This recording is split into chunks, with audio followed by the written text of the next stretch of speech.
Welcome to Math with Einstein class. அளவியல்ல வட்டம் பற்றி நம்ம பார்ப்போம். இப்போ நம்ம அளவியல்ல ஒரு பகுதியை பார்க்க போறோம். அது கோளம் என்று சொல்றோம். கோளம் என்று சொல்றோம். கோளம் அப்படின்னா உங்களுக்கு ஞாபகத்தில் வரும். இதுதான் கோள வடிவம்.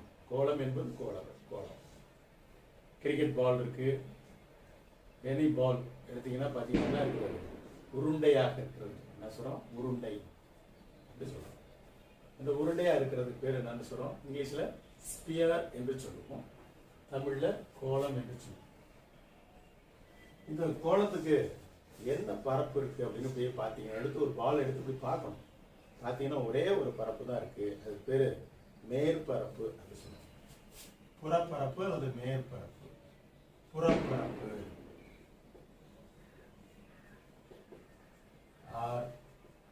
மேற்பரப்பு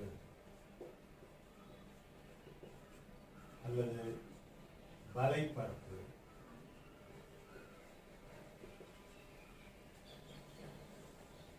இல்லது என்ன சொல்லணும்? மொத்த பரப்பு.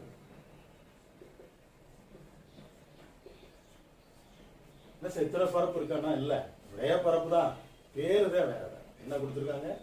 புறப்பரப்பு, மொத்த பரப்பு, வளைவா இருக்கனால வளைப்பரப்பு, எல்லாமே ஒரே பரப்பு தான். புரியுதா?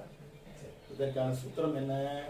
புறப்பரப்பை கண்டுபிடிக்கணும், மொத்த பரப்பை கண்டுபிடிங்க அப்படி சொன்னாங்கன்னா நமக்கு தெரிஞ்சது என்ன?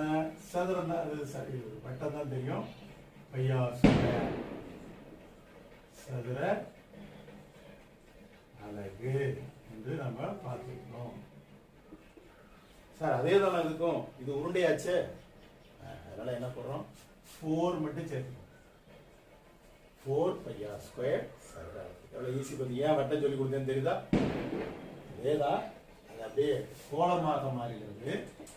கோலமா மாறணும்னு என்ன ஆயிடுச்சு? அது 4 பையா ஸ்கொயர். புரிஞ்சுட்டீங்களா? இதுதான் கோலம். Thank you for watching Math with Einstein.